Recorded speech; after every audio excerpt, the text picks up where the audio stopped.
REC ने बहुत लंबी जर्नी तय की है। 2022 में सितंबर में महारत्न कंपनी बन गई है कि आरईसी अब रिन्यूएबल एनर्जी फोकस्ड कंपनी हो गई है। अभी आरईसी का रिन्यूएबल एनर्जी पोर्टफोलियो लगभग 35,000 करोड़ है, जो लगभग एईएम का 7% है। मिनिस्ट्री ऑफ पावर, भारत सरकार ने आरईसी को नॉन पावर इंफ्रास्ट्रक्चर लॉजिस्टिक क्षेत्र में भी फाइनेंसिंग करने के लिए अधिकृत कर दिया है।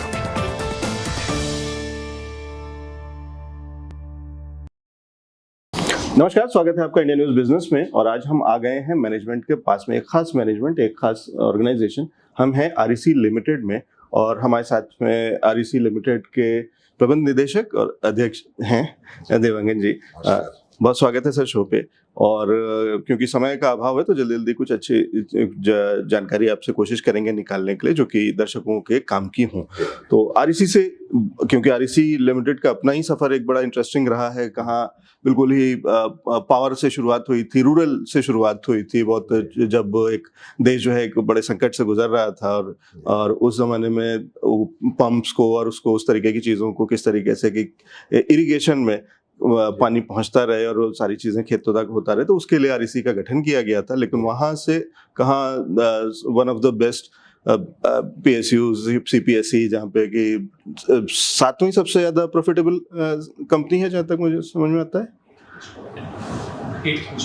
8th most profitable mini Maharatna sorry, ठीक है। तो इंटरेस्टिंग कंपनी है, इंटरेस्टिंग सफर है कंपनी का और बहुत सारी चीजें हो रही हैं। और अभी हाल ही में जो रिजल्ट्स आए हैं वो भी बहुत इंटरेस्टिंग आए हैं।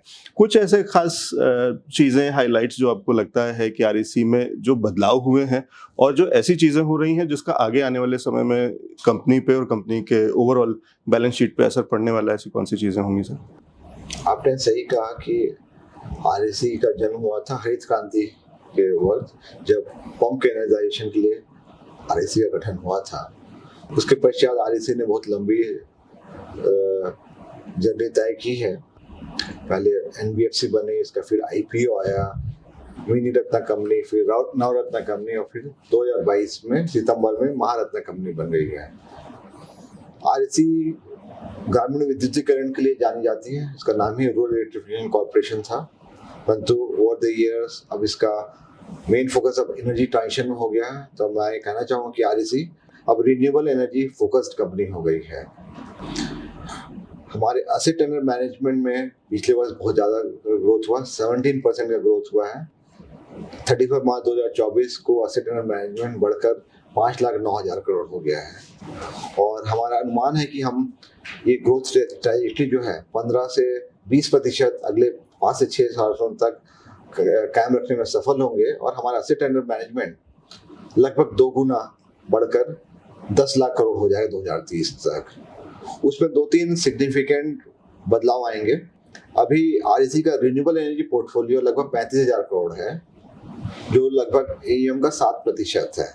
तो ये रिन्यूएबल एनर्जी पोर्टफोलियो मैं देख सकता हूँ कि इसमें 10 गुना वृद्धि होगी अगले 6 सालों में। तो आरई का पोर्टफोलियो 35,000 करोड़ से बढ़ के 3 लाख से 3,50,000 करोड़ होने की संभावना है 2030 तक।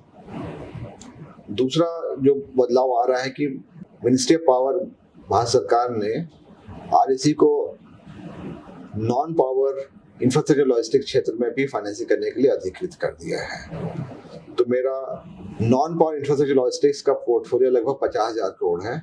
इस पे हम लोग सोच रहे हैं कि अगले 6 सालों में 4 गुना वृद्धि होगी। हम लोग का non power infrastructure logistics sector लगभग 2 लाख करोड़ हो जाएगा। रिमेनिंग 5 लाख करोड़, 5 से 6 लाख करोड़ जो हमारा लोन पोर्टफोलियो होगा वो कन्वेंशनल जनरेशन, ट्रांसमिशन, डिस्ट्रीब्यूशन से आएगा। विशेषकर अभी रिसेंटली सेंट्रल इलेक्ट्रिसिटी अथॉरिटी जो है technical arm of ministry of power है, उन्होंने प्रोजेक्शन दिया है कि बाय द ईयर 2032 हमें 94 गीगावाट कैपेसिटी की एडिशनल कोल बेस कैपेसिटी की रिक्वायरमेंट होगी। तो उसमें कोल बेस कैपेसिटी का एडिशन होना है अगले 8 वर्षों में। तो उसकी फाइनेंसिंग है, जिसकी स्वीकृति, वित्तीय स्वीकृति अगले 2-3 सालों में देनी होगी। तो वो भी हमारे लिए काफ़ी बिजनेस पोटेंशियल लेके आ रहा है। डिस्ट्रीब्यूशन के क्षेत्र में काफ़ी बदलाव आ रहे हैं। With introduction of revamped distribution sector scheme और लेट पेमेंट सरचार्ज रूल से डिस्ट्रीब्यूशन सेक्टर में गुणात्मक सुधार हुआ है। आरडीएसएस के आने से operational financial efficiency of distribution company improve कर रही है, उनकी फाइनेंशियल हेल्थ इंप्रूव कर रही है, सो मच सो दैट कि पिछले वर्ष एटीएनसी लॉसेस 5% कम हो गए, 22 से 17% हो गया। इस साल लगभग 15.5% होने की संभावना है। गवर्नमेंट डिपार्टमेंट ड्यूज पे होने लगे हैं, लीगेसी सब्सिडीज का इक्विटेड मंथली इंस्टॉलमेंट हो गया है, करंट सब्सिडी स्टेट गवर्नमेंट जो है वो डिस्कॉम को क्वार्टरली पे करें, वो भी एडवांस में दे रही हैं। इन सबसे फायदा ये हुआ है कि डिस्ट्रीब्यूशन कंपनी की हेल्थ तो बढ़ ही रही है, सुधर ही रही है। साथ ही साथ जो जनरेशन कंपनी और ट्रांसमिशन कंपनी जो कि डिस्ट्रीब्यूशन सेक्टर से पैसा तो डिस्ट्रीब्यूशन सेक्टर से आता है, जो कंज्यूमर से पैसा इकट्ठा होता है डिस्कॉम कलेक्ट करते हैं, तो जनरेशन कंपनी और ट्रांसमिशन कंपनी के जो भुगतान है वो भी अब समय पे होने लगे हैं। ओवरऑल पावर सेक्टर में इंप्रूवमेंट आ रहा है, पावर की डिमांड बढ़ रही है। पिछले वर्ष पावर डिमांड 8% बढ़ी और इस वर्ष, इस वित्तीय वर्ष में अप्रैल माह में पावर डिमांड 11% बढ़ गई है। ये सब देखते हुए पूरा एंटायर इकोसिस्टम जो है पावर सेक्टर का वो काफी सुधार दिख रहा है और उसमें काफी प्रगति होने की संभावना नजर आ रही है जी। और आरईसी का आर जो है वो अब रूरल से रिन्यूएबल एनर्जी की तरफ एक बड़ा फोकस मुझे जो दिख रहा है, और ई जो है जो इलेक्ट्रिसिटी पे था वो ई से इकोसिस्टम की तरफ यानी इंफ्रास्ट्रक्चर और वो वाली चीज़ों की तरफ भी चल रहा है। तो वो वाली भी चीज़ें, एक आपने जो बताया अभी कि एक बड़ा परसेंटेज, तो अभी जहाँ तक मैं समझता हूँ करीब 5 लाख करोड़ की लोन बुक है, 5,09,000 करोड़ 5,09,000 करोड़ रुपए की। तो इसमें, और जब हम इस शो को रिकॉर्ड करने जा रहे थे तो मैंने किया ये था कि जो भी बाजार से जुड़े हुए और जो बिजनेस सेगमेंट से जुड़े हुए एक्सपर्ट्स हैं उनके ग्रुप में मैंने एक ये डाल दिया था कि उनके कुछ सवालों, क्योंकि शो हम उन्हीं के लिए बनाते हैं, उन्हीं लोगों के लिए बनाते हैं जिनका कि इससे सरोकार है इस तरीके की चीज़ों से, तो उनसे पूछा था कि आप क्या सवाल पूछना चाहेंगे, और वही सवाल मैं आप तक पहुँचा रहा हूँ। तो मैंने अपना काम आसान कर लिया है और साथ ही साथ लोगों के सवाल आप तक पहुँचा रहा हूँ। और एक सवाल जो आया है, एक शिंदे साहब ने पूछा था कि आरबीआई के नॉर्म्स जो अभी काफ़ी चीज़ें नई नई आई हैं और ख़ासकर इससे रिलेटेड, यहाँ पे लोनिंग से रिलेटेड और बहुत सारी चीज़ें, तो कुछ तो ठीक है कि जो कि बहुत ही छोटे सेक्टर्स पे, जो जहाँ इन सेगमेंट में आप नहीं हैं पर्सनल और उस तरीके की चीज़ों में, तो वहाँ तो आपका इम्पैक्ट नहीं है, आपके ऊपर कोई नहीं, लेकिन उसके अलावा भी बहुत सारी चीज़ों का इम्पैक्ट होगा। उसको कैसे देखते हैं आरबीआई के नॉर्म्स को, और एनपीए कैसे कंट्रोल करेंगे? देखिए, सबसे पहले मैं बताना चाहूँगा कि पिछले हफ्ते आरबीआई ने ड्राफ्ट गाइडलाइंस इशू किया है। उसमें उन्होंने सभी स्टेक होल्डर से कमेंट्स मांगे 15 जून तक। अभी ये ड्राफ्ट गाइडलाइंस केवल ड्राफ्ट ही हैं, अभी फाइनल नहीं हुई हैं। और इसका मुख्य उद्देश्य ये है, जो अंडर कंस्ट्रक्शन प्रोजेक्ट है, जो प्रोजेक्ट फाइनेंसिंग होती है इंफ्रास्ट्रक्चर सेक्टर में, उसके लिए हायर प्रोविजनिंग किया जाए। 5% करने का प्रावधान प्रस्तावित किया है आरबीआई ने जी। वो भी ग्रेजुएटेड, एक साल में 5% प्रावधान नहीं करना एडिशनल प्रोविजनिंग। 31 मार्च 2025 को 2% होनी है, फिर 31 मार्च 2026 को 3.5% होना है, और 31 मार्च 2027 में जाके वो 5% की प्रोविजनिंग होनी है।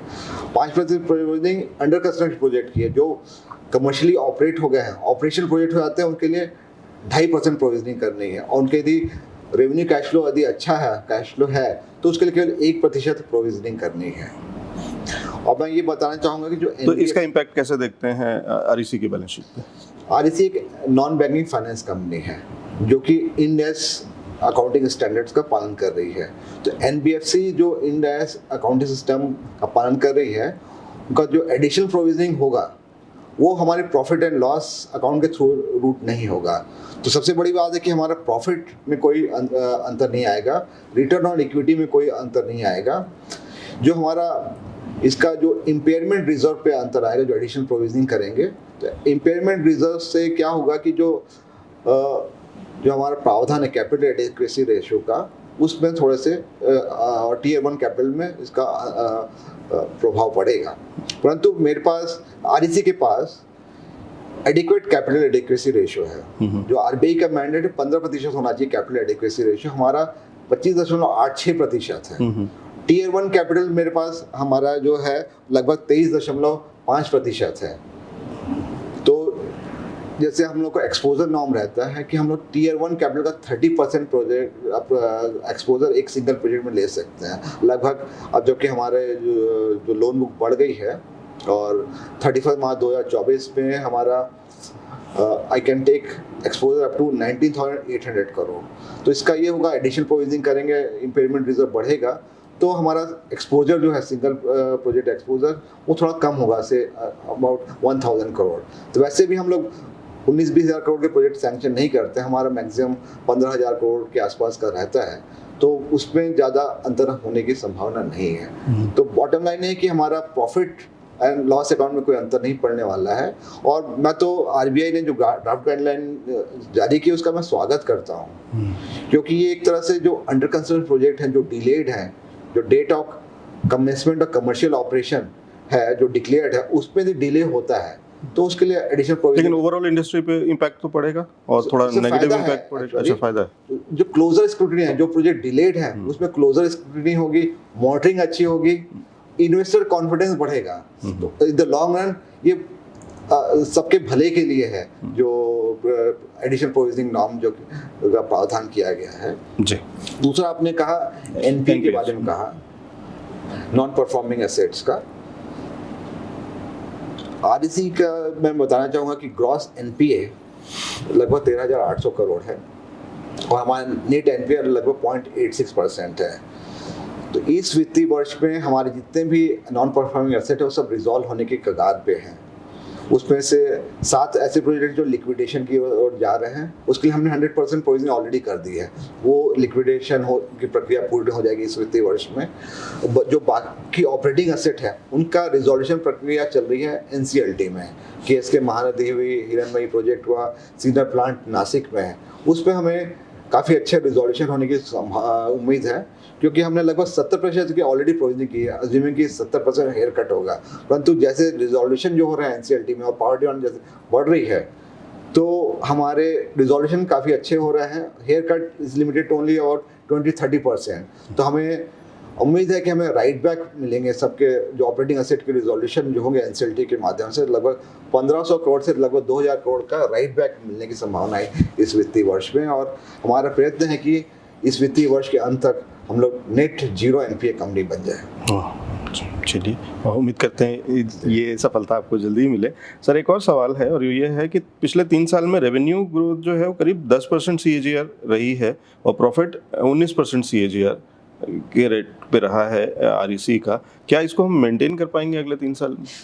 जी, हम लोग का रिटर्न ऑन इक्विटी और जो है और जो प्रॉफिटेबिलिटी में लगभग 20% से ज़्यादा की बढ़ोतरी हो रही है, 20-22%, वो हम लोग उसको सस्टेन कर पाएंगे। और रिटर्न ऑन असेट जो है लगभग 2.86% है, वो हम लोग का अनुमान है कि हम लोग रिटर्न ऑन असेट लगभग 3% या उससे ज़्यादा रखने में कामयाब होंगे। और साथ ही साथ हम लोग का कॉन्शियस एफर्ट ये है कि हम लोग कॉस्ट ऑफ फंडिंग कम करने में काफ़ी सतत प्रयास कर रहे हैं। पिछले वर्ष हमारा 7.28% था कॉस्ट ऑफ फंडिंग, घट गया है, अभी वो लगभग 7.12% आ गया है, 7.13% आ गया है। और हमारा प्रयास है कि इस वित्तीय वर्ष के अंत तक कॉस्ट ऑफ फंडिंग को रिड्यूस कर लगभग 7% कर लें। तो इससे क्या हो रहा है कि हम लोग का स्प्रेड में भी लगभग 45 BPS का इजाफा हुआ है, हमारा नेट इंटरेस्ट मार्जिन भी इम्प्रूव कर गया है।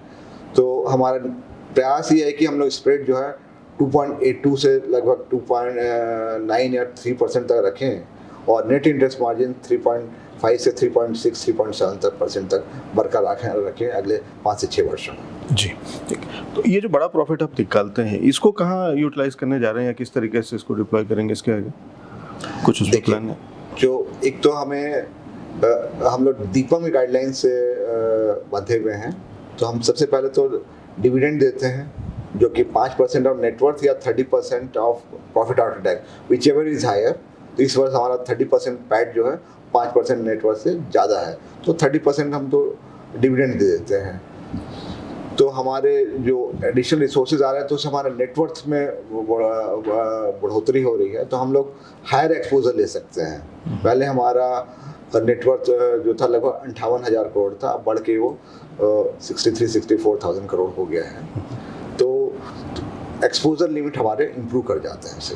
जी, और हमारी रेटिंग्स बहुत अच्छी हैं और इंटरनेशनली भी जो हमारी क्रेडिट रेटिंग्स हैं और डोमेस्टिक में भी, उस पर कुछ और काम चल रहा है या उसमें ऐसे कुछ उम्मीद कर सकते हैं कि वो और बेहतर होने का कुछ संभावना है या कुछ चेंजेस उसमें? जी, हमने एक कॉन्शियस एफर्ट किया कि ग्रीन फाइनेंसिंग पे फोकस किया। हमने पिछले वर्ष $750 मिलियन का ग्रीन बॉन्ड रेज किया था। ग्लोबल येन बॉन्ड भी हमने रेज किया था। तो वहाँ पे जापानीज क्रेडिट रेटिंग एजेंसी ने हमारा रेटिंग किया था। तो जो एक्सटर्नल एजेंसी से हम अपनी रेटिंग करा रहे हैं उसमें धीरे धीरे गुणात्मक सुधार होते जा रहा है। जैसे जैसे हमारा फाइनेंशियल परफॉर्मेंस इंप्रूव कर रहा है, हमारी रेटिंग भी इंप्रूव हो रही है। जी, और चलते चलते सर एक आखिरी सवाल, जो अभी एक लेटेस्ट बज़ है जो कि गिफ्ट सिटी के अंदर में जो चीज़ें आप करने जा रहे हैं, तो क्या क्या प्लान्स हैं और उससे किस तरीके के बदलाव आरईसी के ओवरऑल पोर्टफोलियो में या सेटअप में होने वाला है? अभी हाल ही में हमें रिजर्व बैंक ऑफ इंडिया से नो ऑब्जेक्शन सर्टिफिकेट मिला है to set up subsidiary of REC in GIFT City. इस गिफ्ट सिटी में सब्सिडरी खोलने से फ़ायदा ये होगा कि हम फॉरेन करेंसी में बोरो कर सकते हैं और लेंडिंग भी फॉरेन करेंसी में कर सकते हैं। तो ऐसे जो प्रोजेक्ट जिसमें इक्विपमेंट इंपोर्ट करता है बोरोवर और उसके प्रोडक्ट को एक्सपोर्ट करता है, उनके लिए सहूलियत होती है फॉरेन करेंसी में हमसे बोरोइंग करें, क्योंकि उनका ऑफटेक अरेंजमेंट फॉरेन करेंसी में है। तो जैसे हमने ग्रीन हाइड्रोजन ग्रीन अमोनिया के प्रोजेक्ट सैंक्शन किए, एक ओमान में किया है और एक उड़ीसा में किया है।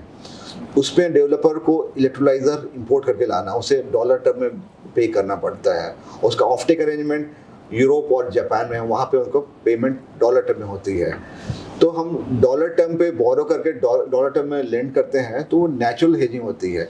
अलग से जो बोरोर को हेजिंग कॉस्ट देने की जरूरत नहीं पड़ेगी, तो उसको हेजिंग कॉस्ट में सेविंग हो जाएगी। प्लस गिफ्ट सिटी में विथ होल्डिंग टैक्स कम है, तो इस सबका फ़ायदा मिलेगा और हम जो ग्रीन प्रोजेक्ट्स हैं उसके फाइनेंसिंग को लोअर कॉस्ट में हम बोरोवर्स को उपलब्ध करा पाएंगे। जी, तो ये बहुत सारी जानकारी आरईसी से लिमिटेड से संबंधित आपने हमारे साथ में शेयर करी।